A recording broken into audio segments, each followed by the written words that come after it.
At 11:30 in the morning, Eastern Time, on a Friday in late August, Canada's trade minister walked into a government office building in downtown Washington and shook hands with a man who, 3 days earlier, had been threatening to blow up the entire relationship between the two countries. That handshake between Dominic LeBlanc and United States Trade Representative Jameson Greer happened with a countdown clock running in the background. Just hours away sat a deadline that would have slapped a 50% tariff on roughly $20 billion worth of Canadian goods. Everything from hockey sticks to wine to tongue depressors. For months, Canada had mostly played it quiet. No dramatic press conferences. No matching fire with fire. And then, in the span of about 72 hours, that quiet approach appeared to flip into something else entirely. A flurry of concessions, statements, and private phone calls that left officials in Washington visibly caught off guard by how fast things moved. To understand why this moment mattered, you have to go back to where this fight actually started. In February of 2025, the United States, under President Donald Trump, imposed sweeping tariffs on nearly all Canadian imports. 25% on most goods, 10% on energy products. At the time, Justin Trudeau was still Prime Minister, and his government responded in kind, announcing retaliatory tariffs on 30 billion Canadian dollars worth of American goods, with plans to expand that to $155 billion within weeks. It was, by any measure, the most serious rupture in the U.S.-Canada trading relationship in generations. Then, in March of 2025, Canadian politics shifted. Mark Carney, a former central banker who had never held elected office, became Prime Minister and inherited a trade war that was already reshaping entire industries. Carney's early approach to Washington was notable for what it was not. He did not lean into confrontational rhetoric the way some of his own provincial premiers wanted him to. According to the BBC, in one of his first major statements after winning Canada's federal election, Carney insisted that Canada would never become a U.S. state, pushing back directly against talk from the American administration about annexation, but he paired that defiance with a promise to personally travel to Washington and negotiate a deal. He met with Trump at the White House in May of 2025, and again in October of that year. Throughout, his public posture stayed measured, almost deliberately unshowy. Behind the scenes, though, Canadian officials were engaged in what would become more than a year of near-constant trade negotiations. According to Carney's own statement released on August 21st, in which he said, Canada's government had spent 18 months building our strength at home, diversifying our partnerships abroad, and striking a fair deal with the United States. That 18-month stretch was anything but calm beneath the surface. Tariffs kept shifting. In August of 2025, the United States raised duties on Canadian goods that didn't comply with the Canada-U.S.-Mexico trade agreement, known as CUSMA, from 25% up to 35%, according to reporting compiled by KPMG's Trade Advisory Group. Then in July of 2026, the U.S. Trade Representative's Office concluded an investigation into dozens of countries, Canada included, over forced labor import enforcement, which added yet another layer of tariff exposure. And in early 2026, the U.S. Supreme Court actually struck down several of Trump's sweeping emergency tariffs that had been imposed under a Depression-era law called the International Emergency Economic Powers Act in a case known as Learning Resources, Inc. versus Trump.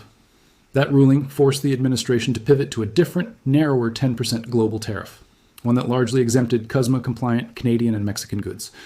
In other words, even as the fight dragged on, the legal ground it was being fought on kept shifting underneath both governments.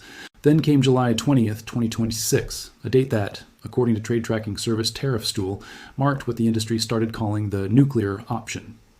On that day, President Trump signed 3 separate proclamations under Section 338 of the Tariff Act of 1930, a law dating back nearly a century that had essentially never been used this way before. Each proclamation targeted a different Canadian sector, motor vehicles, alcohol, and dairy, and each carried the same 50% tariff rate. Section 338 allows the president to impose tariffs of up to 50% on goods from any country found to be discriminating against U.S. commerce, and unlike some of Trump's earlier tariff maneuvers, this law gives the executive branch far more direct legal cover, according to CNN's reporting on the mechanism. The tariffs were set to take effect 30 days after signing, 12:01 in the morning, Eastern Time, on August 19th, 2026. For nearly a month after that signing, Canada's public response stayed remarkably restrained. Carney, according to his own past comments reported by CBC News, said Canada had merely matched an existing U.S. auto tariff and stopped short of full retaliation, a posture that frustrated some of his own political allies.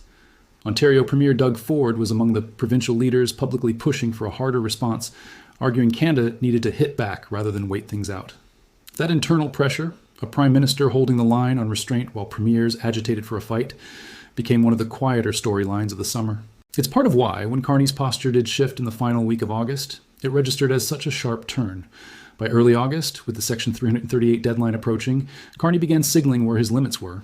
Speaking to reporters after touring an aluminum facility in Saguenay, Quebec on August 6th, Carney said Canada was not interested in a narrow, sector-specific trade deal, one that would fix a couple of industries while leaving others exposed.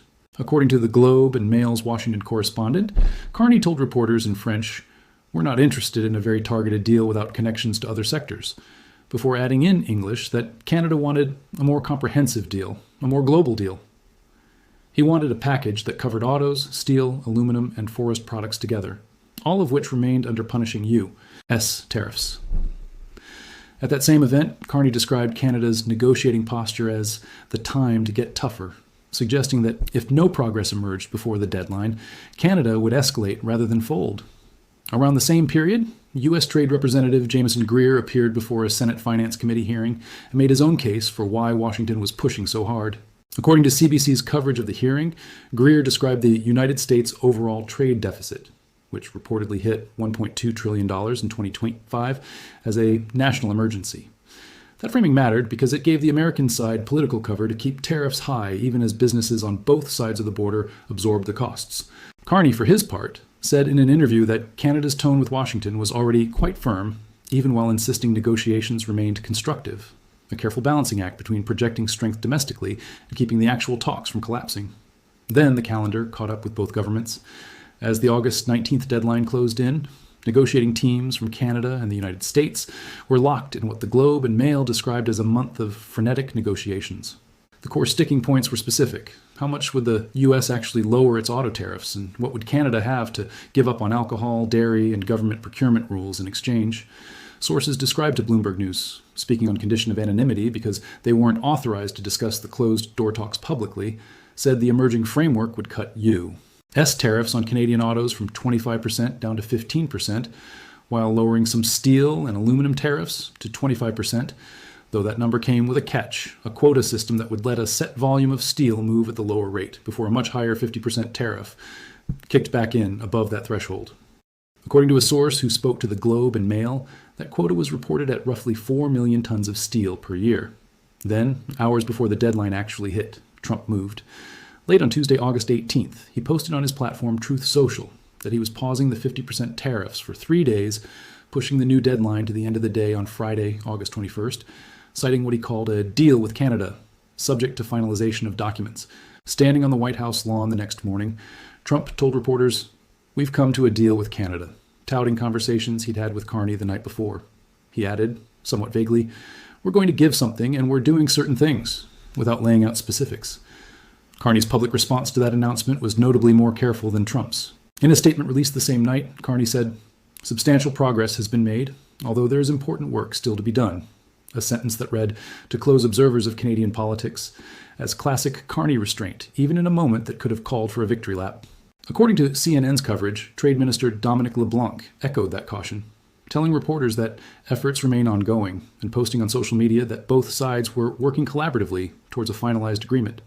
But then, within about 24 hours, the posture in Ottawa began to visibly change. On Wednesday, August 19th, Carney briefed Canada's provincial premiers on the outlines of the emerging deal and asked them to do something that 6 months earlier would have seemed almost unthinkable: put American alcohol back on the shelves. According to Nova Scotia Premier Tim Houston, who spoke to reporters after a virtual meeting of First Ministers, the request came directly out of the negotiating table. Houston said it was something that came directly out of the negotiating table, and something he'd be willing to do for the Prime Minister at this point in time. But he was also careful to note that Canadians still expected Carney to deliver on his promise of getting a deal better than the previous one. That single request, bring the American booze back, carried real symbolic weight. Provinces including Nova Scotia, Ontario, and the Northwest Territories had pulled American alcohol from government-run liquor store shelves as one of the earliest and most visible acts of Canadian retaliation, alongside cancelling contracts like Ontario's $100 million deal with Elon Musk's Starlink. Reversing that decision, even provisionally, signaled Ottawa was ready to trade national symbolism for concrete tariff relief. That same day, Carney posted on social media platform X, striking a noticeably more assertive tone than his written statement the night before. He wrote that Canada had entered these discussions with the best overall trade terms, and that negotiators were now moving towards an agreement that reinforces that Canadian advantage, including by securing the best terms in each of Canada's most important strategic sectors. It was a sharp pivot in tone, from cautious diplomat to a leader publicly claiming leverage, and it came at almost the exact moment Trump was telling reporters that, in his words, basically, we have no tariffs going into Canada anymore. Canada was charging us tremendous tariffs. We no longer have any tariffs. The overlapping claims from both leaders, each framing the outcome as a win for their own side, left plenty of ambiguity about who had actually gained more ground. Ambiguity that persisted because, as of this recording, the deal's legal text had still not been publicly released. By Thursday, August 20th, the two negotiating teams were back at it in Washington. LeBlanc and Canada's chief trade negotiator Janice Charette met again with Greer at the office of the U.S. Trade Representative's headquarters, a meeting that had been scheduled for 30 minutes and reportedly stretched to an hour and a half, according to the Globe and Mail. A source with knowledge of the talks, who was authorized to discuss some elements publicly, told the Canadian press that lower duties on steel and aluminum were indeed part of the emerging deal, but that source stopped short of confirming the exact new tariff rate, underscoring just how much remained unsettled even at that late stage. Greer, for his part, said he intended to brief Congress and American industry stakeholders on where the talks stood, a sign Washington was preparing its own domestic audience for whatever came next. On Friday, August 21st, with the newly extended deadline just hours away, negotiators from both countries were still, according to CNBC, working through the final language of the agreement. As of 5:30 in the evening Eastern Time that day, negotiators had not yet emerged from the U.S. Trade Representatives building with a signed deal in hand. Trump, asked directly by reporters at Joint Base Andrews whether the two countries had reached an agreement, offered a characteristically upbeat but non-committal answer. Canada is moving along, and we should be able to have a deal with Canada. He added that his administration was simultaneously working on a much better deal with Mexico, framing both negotiations as wins for the United States, regardless of the final terms. That same day, Carney released another formal statement from Ottawa, laying out Canada's stated objectives in the negotiations, preserving tariff-free access to the U.S. for the vast majority of Canadian businesses, providing greater stability in the overall trade relationship, significantly reducing U.S. tariffs on strategic industries so Canadian firms would have what he called the best access of any in the world, protecting small and medium-sized businesses by removing the immediate threat of new tariffs, and, notably, preserving what Carney described as Canada's flexibility, independence, and sovereignty. That final point is worth sitting with for a moment, because it echoes language Carney has used since his first week in office, when he stood in front of reporters and insisted Canada would never become the 51st American state, a phrase that, at the time, sounded almost theatrical, given how unlikely formal annexation actually was. But over 18 months of negotiations, that same language has resurfaced again and again, each time American tariff threats escalated, as a kind of anchor point for how far Carney was and wasn't willing to bend. Whatever the final tariff numbers end up being, Ottawa has consistently tried to frame this fight as being about more than dollar figures, about whether Canada could negotiate as an equal rather than simply absorb whatever terms Washington set. It's also worth noting how unusual this whole mechanism is in historical terms. Section 338 of the Tariff Act of 1930 had sat almost entirely unused for nearly 100 years before Trump reached for it in July of 2026, a fact that trade lawyers and journalists alike have repeatedly flagged as significant. Most modern American tariff actions against trading partners rely on more familiar tools. Section 232 of the Trade Expansion Act, used for national security-based tariffs on steel, aluminum, and autos, or Section 301 of the Trade Act of 1974, typically used against countries like China over intellectual property disputes. Section 338, by contrast, was written for a different era, aimed at giving the president broad authority to retaliate against foreign discrimination without going through Congress at all. Reviving it against Canada, one of America's oldest and closest trading partners, is precisely why trade press started calling it the administration's nuclear option. Not because of the tariff rate itself, but because of what it signaled about how far Washington was willing to reach into rarely used legal territory to apply pressure. That single decision is arguably what forced Ottawa's hand, compressing what had been a slow multi-year negotiation into a matter of weeks. It's also worth being honest here about what remains genuinely unverified. Multiple outlets, Bloomberg, the Globe and Mail, CNBC, have reported the 15% auto tariff and 25% steel and aluminum figures, but every one of those reports attributes the numbers to unnamed sources familiar with the matter, not to an official government release. Dominic LeBlanc himself, when pressed by CNBC on whether a steel and aluminum tariff cut was actually on the table, declined to confirm it directly, saying only, "As negotiations are still ongoing and we are working collectively with the U.S. administration towards a finalized agreement, we will not provide further comments." As of the most recent reporting available, no proclamation from the Section 338 tariffs had been formally withdrawn, and the White House had not published a finalized legal text. In other words, everything discussed here about specific tariff percentages should be understood as the state of negotiations, not a locked-in outcome, a distinction Carney himself has repeatedly stressed, even as he simultaneously claimed political credit for the progress. There's a broader pattern worth naming, too. This wasn't the first time a Trump tariff threat against Canada ran into legal turbulence. Earlier in 2026, the Supreme Court's ruling in the Learning Resources case had already forced the administration to abandon its original emergency tariff framework and pivot to Section 338 instead, precisely because the earlier approach was found to exceed presidential authority under the Emergency Powers Law. Legal analysts, according to CNN, expected the administration's use of Section 338 to face its own court challenges, given that the statute had essentially never been invoked in this manner before. That means even if Canada and the United States finalized the current framework, there remains a real possibility that courts, rather than negotiators, ultimately decide how much of this tariff structure survives long term. It's a reminder that trade wars conducted through executive proclamation, rather than ratified treaties, tend to carry a built-in instability that ordinary trade agreements don't. Zoom out further, and this dispute connects to something larger happening across nearly the entire architecture of the CUSMA trade agreement, the successor to NAFTA, that governs commerce across the United States, Canada, and Mexico. According to legal tracking from the Canadian law firm Blake's, the three countries recently completed the first mandatory 6-year joint review of CUSMA, as required under the agreement's own terms. And the United States did not agree to extend the pact for another 16-year term. That detail matters enormously because it means the current tariff fight isn't happening in isolation. It's happening against the backdrop of a broader renegotiation of the entire continental trading relationship, one that will likely determine the shape of North American commerce for years, not just weeks. The current tentative deal being hashed out in Washington, according to the Globe and Mail's own reporting, is explicitly described by officials on both sides as only the first phase, with future rounds expected to tackle defense spending commitments, Canadian access for U.S. critical minerals and oil interests, and a broader overhaul of CUSMA itself, one that Trump has signaled he wants to make considerably more protectionist than the current version. The human cost of this fight, meanwhile, has been playing out in Ontario's auto towns for well over a year.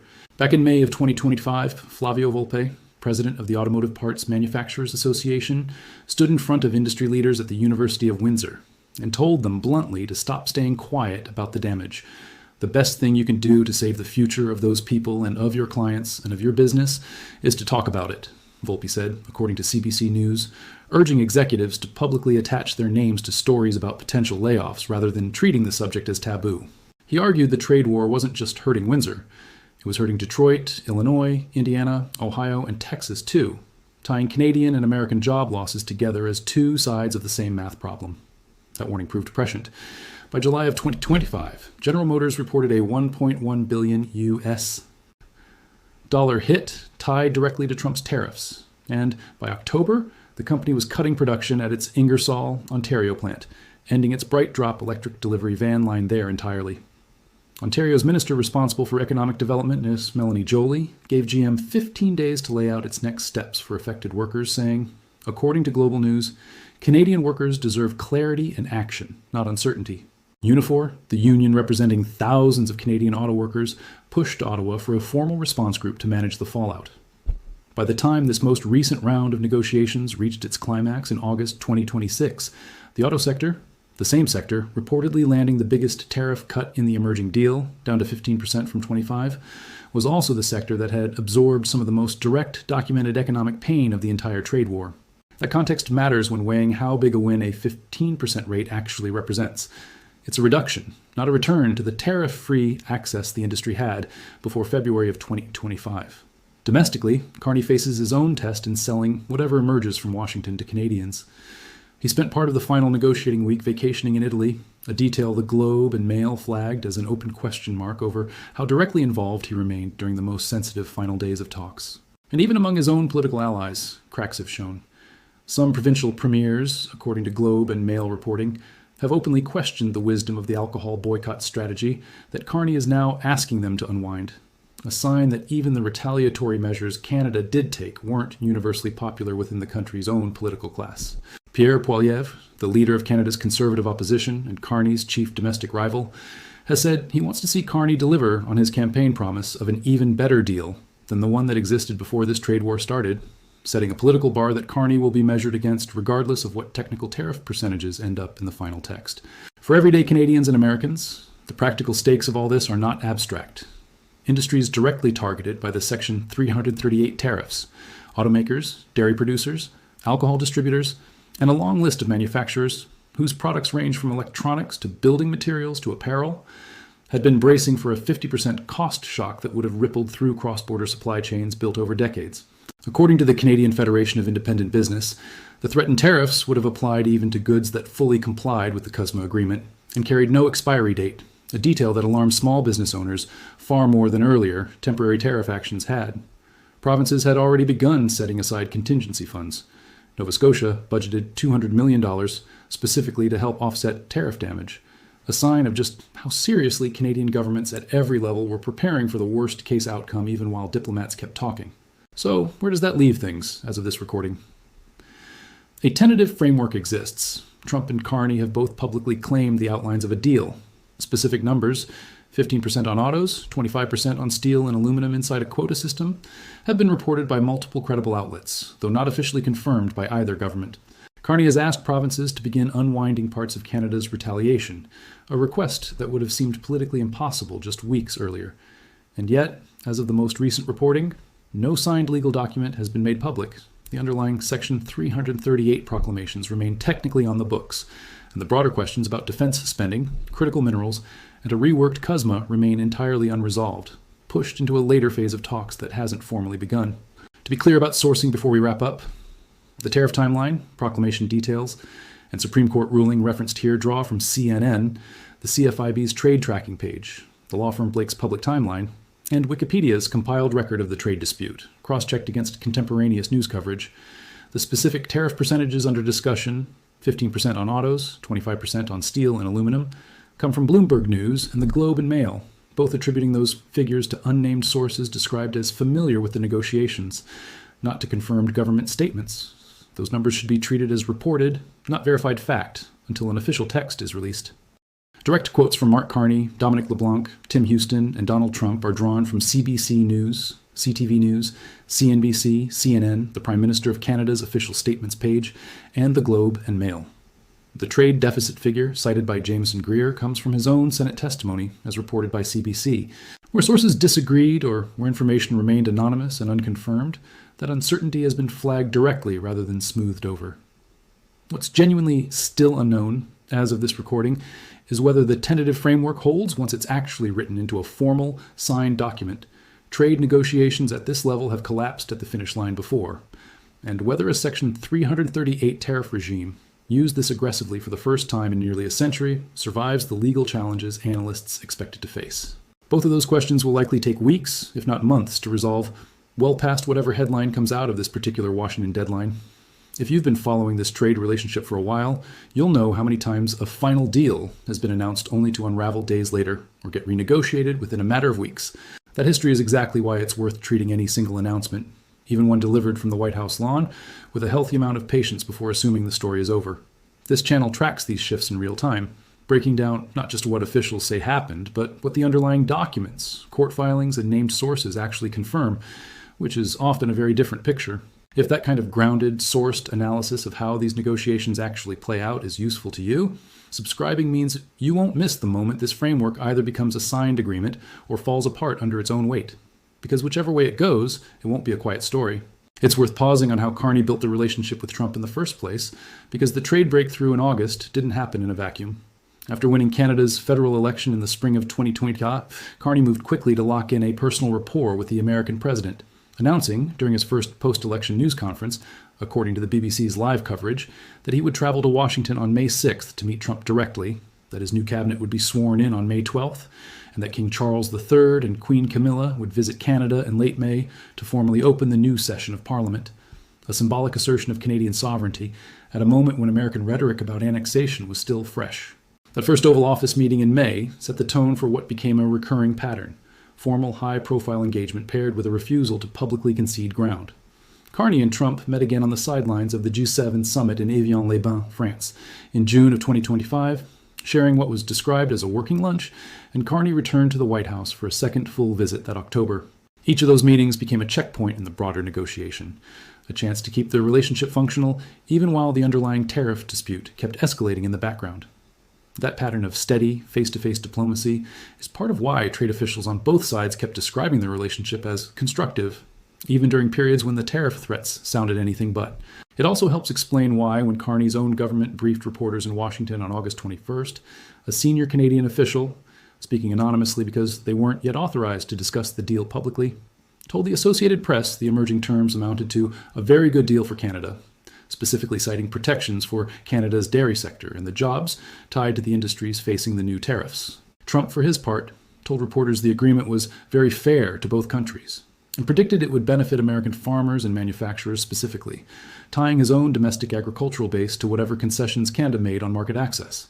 Both leaders, in other words, were already selling the deal to their own audiences using almost mirror image language, each claiming their side had secured the better terms, even before the paperwork existed to confirm either claim. The far more difficult negotiations, according to Globe and Mail reporting, haven't even started yet. Whatever gets finalized around the current Section 338 deadline is described by officials on both sides as strictly a first phase, addressing the immediate tariff threat on autos, alcohol, and dairy. A second phase, still unscheduled as of this recording, is expected to tackle Washington's demands around Canadian defense spending commitments, expanded American access to Canadian critical minerals and oil resources, and a full renegotiation of the CUSMA framework itself, the very agreement whose first mandatory 6-year review just concluded without the U.S. agreeing to a further 16-year extension.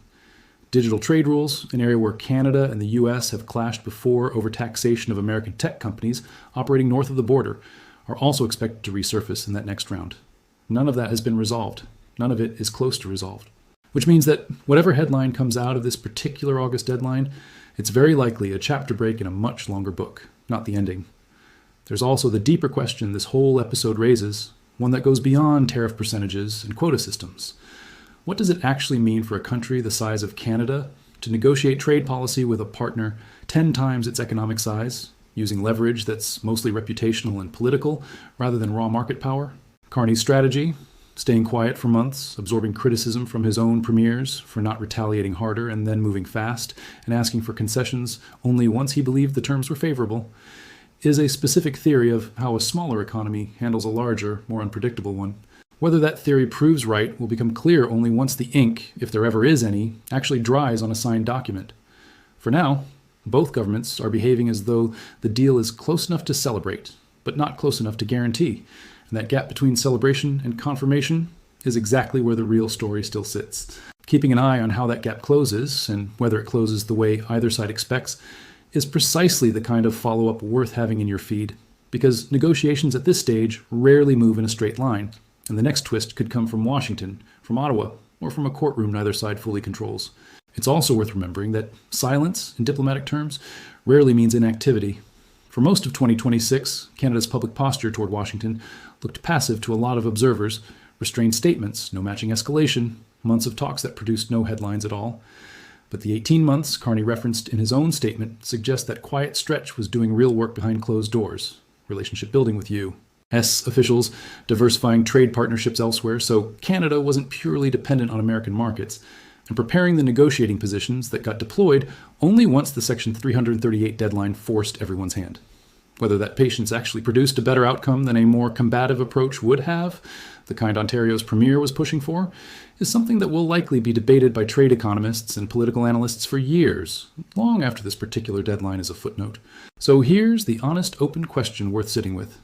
Was Carney's slow, quiet approach to Washington the smarter play? Buying time, avoiding unnecessary escalation, and eventually extracting real concessions once the moment was right? Or did it cost Canada leverage it could have used earlier when American tariffs were doing the most damage to Canadian industries in real time? Reasonable people, including inside Carney's own governing coalition, clearly disagree on that. What do you think? Patience or missed opportunity? If you want to keep tracking this story as the actual signed text does or doesn't materialize, subscribing keeps you in the loop for whichever way it breaks, because based on everything reported so far, this is far from finished. Thanks for watching, and I'll see you in the next one.